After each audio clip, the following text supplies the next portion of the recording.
안녕하세요. 행복씨앗입니다. 오늘도 시장을 정리하면서 하루를 마무리하는 시간을 가져볼까 합니다.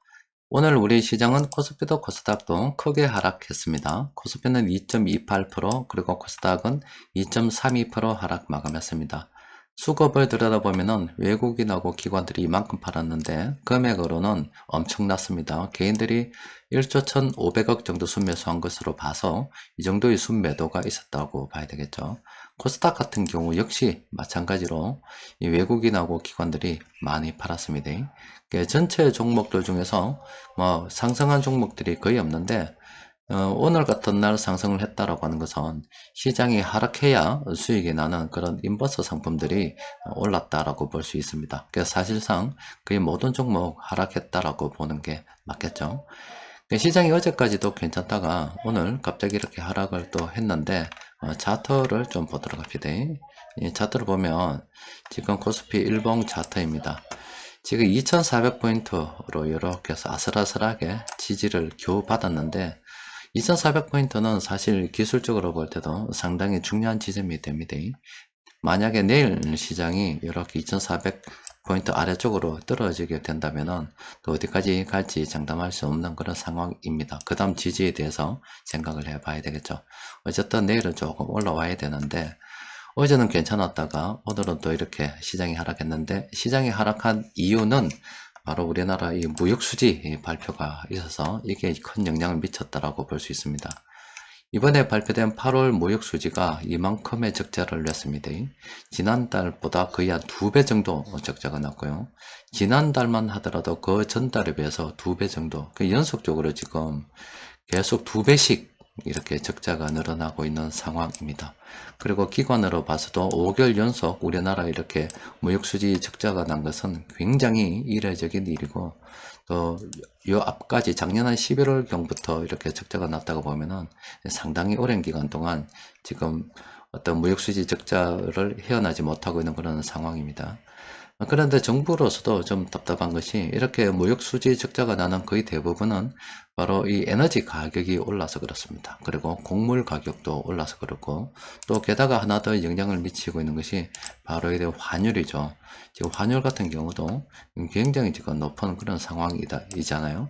그렇게 되다 보니까 수입 물가 역시 높아지고 가고 있는 그런 상황이라서 그런데 이게 해결 방법이 정부로서는 좀 묘연한 그런 상황이죠. 우리나라는 에너지를 수입할 수밖에 없고 또 곡물 역시 수입할 수 없고 할 수밖에 없는 그런 상황이라서 적어도 이 환율만이라도 좀 어느 정도 진정이 되면은 물가는 어느 정도 또 통제에 대해서 생각해 볼 수가 있을 건데 뭐 이러지도 못하고 저러지도 못한 오늘 뭐 시장 상황만 본다 그러면 참 답답한 그런 시장이었습니다. 게다가 또 좋지 않은 소식이 해외에서 또 들려왔죠. 중국이 이번에 또 봉쇄를 해버렸습니다. 인구 2100만이 산다고 하는 청두 전면 봉쇄 이런 기사가 나오고 있습니다. 그렇지 않아도 우리나라하고 중국하고 무역 거래 규모가 큰데 중국이 버떡하면 저렇게 봉쇄 하다 보니까 또 저 영향을 갖다가 우리 시장이 받을 수밖에 없겠죠. 예전에 여러분들 그 국가신용등급 이런 이야기 많이 했었죠. 지금 같은 경우 우리나라 국가신용등급은 굉장히 좋은 상태입니다. 국제신용평가사들이 우리나라 신용등급을 2016년도, 15년도 이때부터 시작해서 굉장히 이 정도 좋게 해주고 있는 그런 상황입니다. 그런데 저런 신용등급을 갖다가 믿을 게 못 된다라고 말씀드렸잖아요. 예전으로 쭉 이렇게 좀 올라가 보면은 지금 1990년대 요 초반 IMF 이전까지만 하더라도요 우리나라 신용등급이 상당히 괜찮은 그런 수준이었습니다. 그런데 갑작스럽게 1997년도 외환위기가 딱 오자마자 갑자기 이렇게 투기 등급으로 떨어져 가지고 이게 차이가 너무 많이 나잖아요.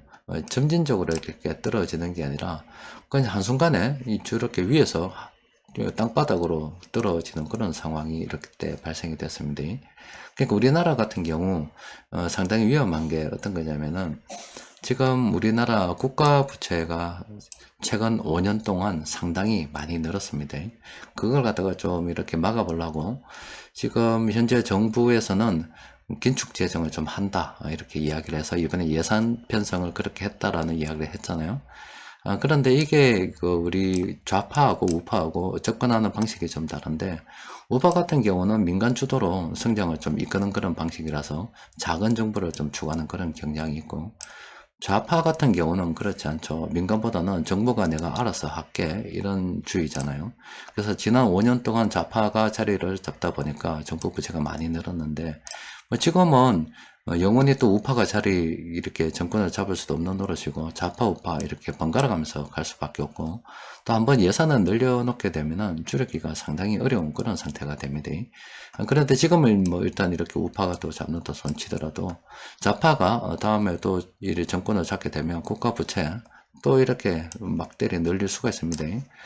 그렇게 되면 어떤 일이 발생이 되냐면, 국가 부채가 자꾸 이렇게 많아지고, 또 우리나라의 가계 부채가 굉장히 높은 그런 상태에 지금 머물고 있습니다.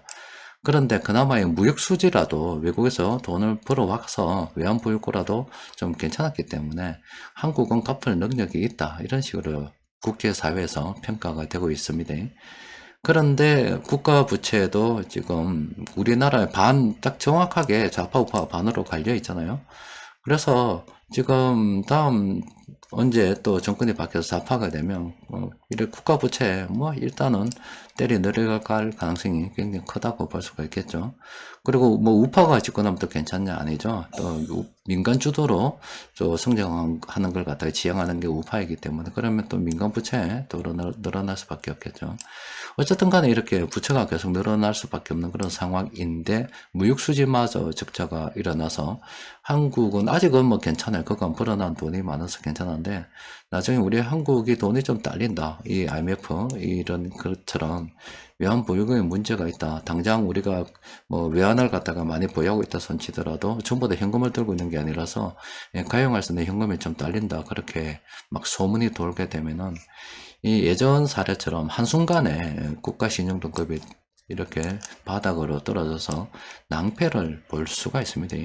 그래서 우리나라는 계속 불안한 상태를 앞으로 계속 흘러갈 수밖에 없다, 이렇게 생각하시면 되겠습니다. 기본적으로 이 돈은 계속 이렇게 늘어가겠지만, 그와 동시에 이 돈이라고 하는 상당 부분은 부채이기 때문에 그 부채를 국가가 떠안든 민간이 떠안든 누가 떠안든 어쨌든 부채는 늘어갈 수밖에 없다는 거예요.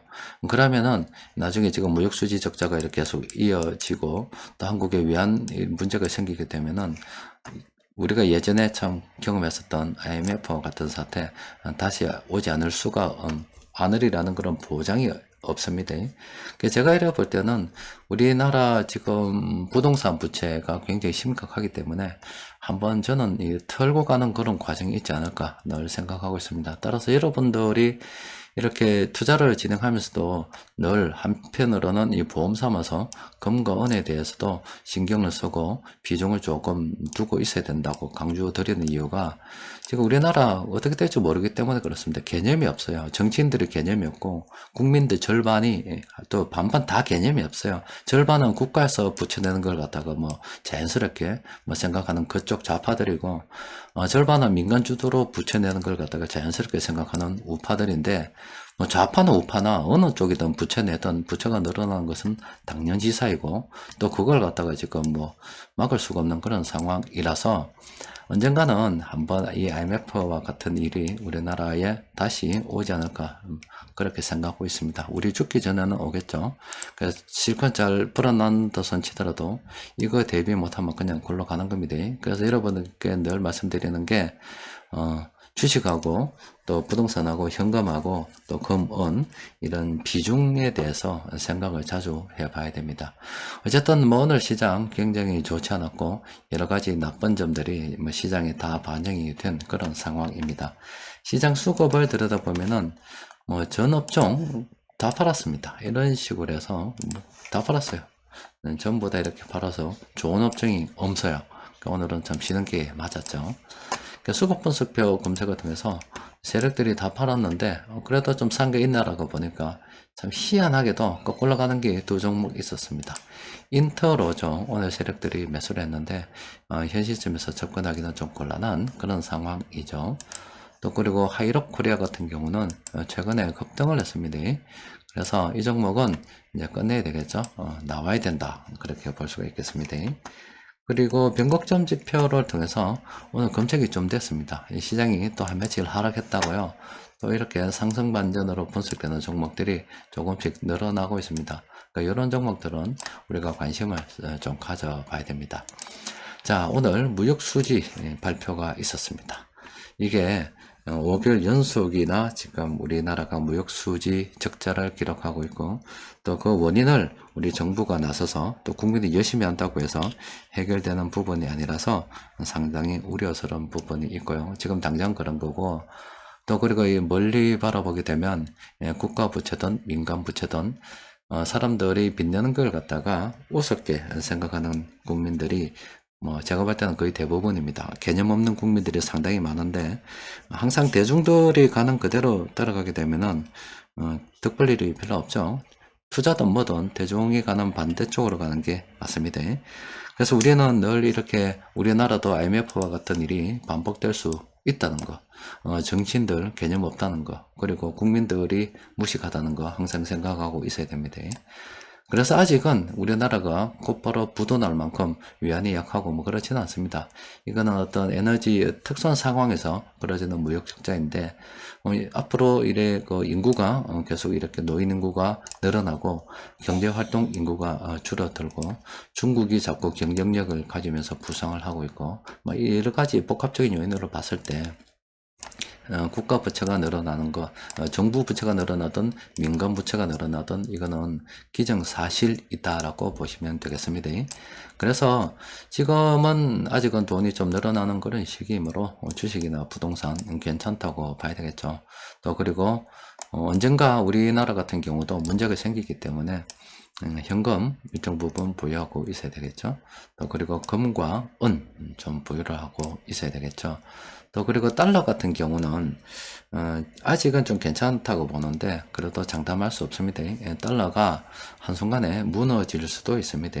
달러는 지금 현 시점에서 좀 짧은 기간은 괜찮겠습니다만은 장기적 관점에서 달러를 부여하라는 좀 말씀을 드리기 좀 힘들고 그냥 주식이나 부동산 그리고 현금 금하고 은, 요 정도는 일정 부분 부여한 게 좋겠고, 이거는 그냥 불문율입니다. 그냥 나이 상관없이, 나이 많으나 젊으나, 요 부분은 꼭 생각하고 있어야 됩니다. 우리가 살아생전에 두 번 겪으면 안 되는 게 IMF와 같은 그런 참 고통스러운 일인데, 이거 일어날 수 있을 가능성이 우리 살아생전에 일어날 가능성이 굉장히 크다라고 봐야 되겠죠.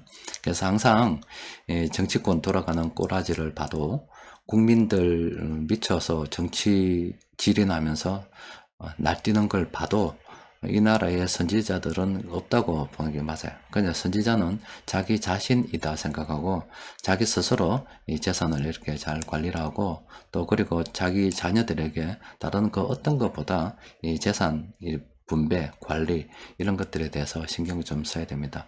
그리고 최근 우리나라도 공무원 월급이 장리 뭐 이렇게 막 자꾸 이야기가 많이 나오고 있는데 공무원들 그동안 조금 나은 어떤 월급을 받았던 게 수당을 좀 많이 받아서 그렇잖아요. 그런데 지금 주 52시간 하다 보니까 수당이 다 제외되어 버리니까 상대적으로 지금 월급이 적은 것처럼 거려되어 있는데 사실 이렇게 국가가 어려워지면 공무원 감당 못합니다. 지금 공무원이 뭐 철밥통이나 이런 거 없어요. IMF 그 아르헨티나 같은 데도 10,000명, 20,000명씩 공무원 다 잘라버렸잖아요. 또 그리고 국가가 어렵다 보면 연금 주는 거 그리스 뭐 4분의 1이 공무원 아닙니까? 은퇴에서도 공무원 월급 그대로 받던 게 그리스인데 국가가 어렵다 보니까 연금 다 잘라 먹었죠. 그래서 국가는 언제든지 국민들을 배신하고 사기칠 수 있습니다. 그러니까 믿을 거는 자기 자신밖에 없다 이 말이에요. 그러니까 지금 당장 시장이 조금 어려워서 그럼 우리가 어디로 피해 있어야 되냐고 할 때 피해 있어야 될 때가 피할 데가 없는데 어떻게 피한단 말이에요. 그냥 우리가 지금 기댈 곳은 아직은 당장 국가가 망할 그런 상황이 아니기 때문에 정치인들이 아무리 미쳐 날뛰더라도 국민들이 아무리 미쳐 날뛰가지고 대단한 정치질이나 하면서 막 허송세월을 보내고 국가에 돈 달라고 손 찍찍 내버려도 지금 당장은 안 망한다 이 말이에요. 그렇기 때문에 지금 당장은 이 자본주의 그 자체에 우리가 기대는 게 자산을 관리하는 게 좋겠고 그리고 현금 위기 순간에 빚을 발행하는 게 현금인데 은행에 맡겨놔도 못 찾습니다. 일정 부분은 집에 들고 있어야 됩니다. 집에. 금과 은도 일정 부분은 집에 은행 너무 믿지 마십시오. 은행에서도 돈 땡가 먹습니다. 심지어 은행에 돈이 있어도 못 찾아요. 외국에 여러분들 그런 뉴스 봤죠? 은행에서 총 들고 난리 지기는데 국민들이 총 든 사람한테 박수를 쳤어요. 근데 왜 그 사람이 은행에서 총 들고 난리 지겠냐? 은행에 돈이 2억 5천만 원이나 있는데 은행에서 돈을 안 준다 그러니까 나는 지금 우리 아버지가 아파서 병원비로 써야 되는데 내 돈을 갖다가 안 내주니까 은행에서 총 들고 난리치기 때문에 말이에요. 그렇게 될 수가 있습니다. 믿을 것은 아무것도 없어요. 믿을 것은 자기 자신뿐이기 때문에 뭐 오늘 시장이 어렵니 뭐니 이렇게 이야기한다 하더라도 지금 당장은 말할 것은 아니라서 우리가 이렇게 뭔 계획을 세워서 준비를 단디 해야 좀 행복하게 살 수 있지. 그렇지 못하고 대중 속으로 들어가서 살다 보면은 남는 것은 깡통이고 또 남는 것은 정치인들한테 배신 당해가지고 또 남는 것은 국가가 뭔가 보장을 해줄 듯 이야기하지만 국가도 국민들 뒤통수 때리고 배신을 자주 한다. IMF 때도 뻥 때려서 배신하고 심지어 6.25 전쟁 났을 때도 괜찮다고 하면서 그 위에 고위층들은 도망가고 그런 짓을 합니다. 국가도 배신합니다. 임진왜란 때는 선조가 도망가 붙죠. 예, 국가도 배신합니다. 고위층도 배신합니다. 믿을 것은 자기 자신이기 때문에 굳건하게 자기 자신을 믿으면서 오늘도 강하게 살아남을 결심을 해야 되겠죠. 자, 오늘은 여기까지 정리하도록 하겠습니다. 이상입니다.